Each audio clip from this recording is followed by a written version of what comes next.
नमस्कार मित्रांनो, आज मी तुम्हाला कलियुगची कोणती लक्षणे आहेत ते सांगणार आहे। आजकाल कुटुंब आणि परिवार खूप छोटे होत चालले आहेत।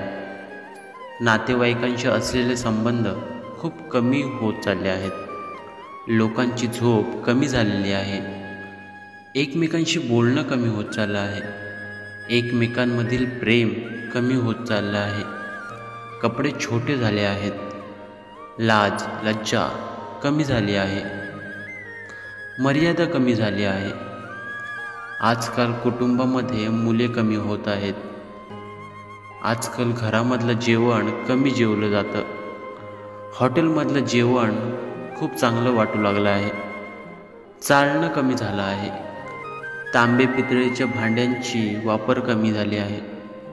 सुख समाधान शांती कमी झाली आहे।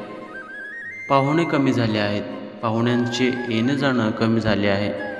माणसांमधील खरेपणा कमी होत चालला आहे। पुस्तकी वाचन कमी झाले आहे आणि लोकांमधली सभ्यता कमी झाली आहे। मुलांमध्ये स्वतःच्या कुटुंबापेक्षा सासर चांगलं वाटू लागलं आहे। बहिणीपेक्षा साले चांगली वाटू लागली आहे। भावापेक्षा साले चांगले वाटू लागले आहेत। आईपेक्षा सासू चांगली वाटू लागली आहे।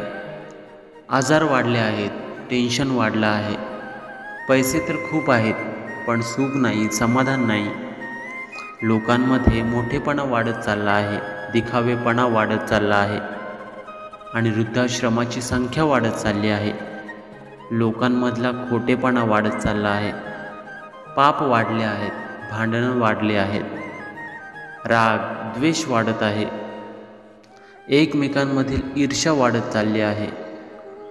एकमेकांना नावं ठेवणं वाढत चाललं आहे। लोकांची विचार करण्याची पातळी कमी होत चाललेली आहे। आजकालच्या लोकांची लोभी वृत्ती वाढलेली आहे। मित्रांनो, तर ही आहे आजची वास्तव परिस्थिती। मित्रांनो, तुम्हाला हा व्हिडिओ कसा वाटला मला कमेंटमध्ये नक्की सांगा। व्हिडिओ आवडला असेल तर जास्तीत जास्त लोकांना शेअर करा। धन्यवाद।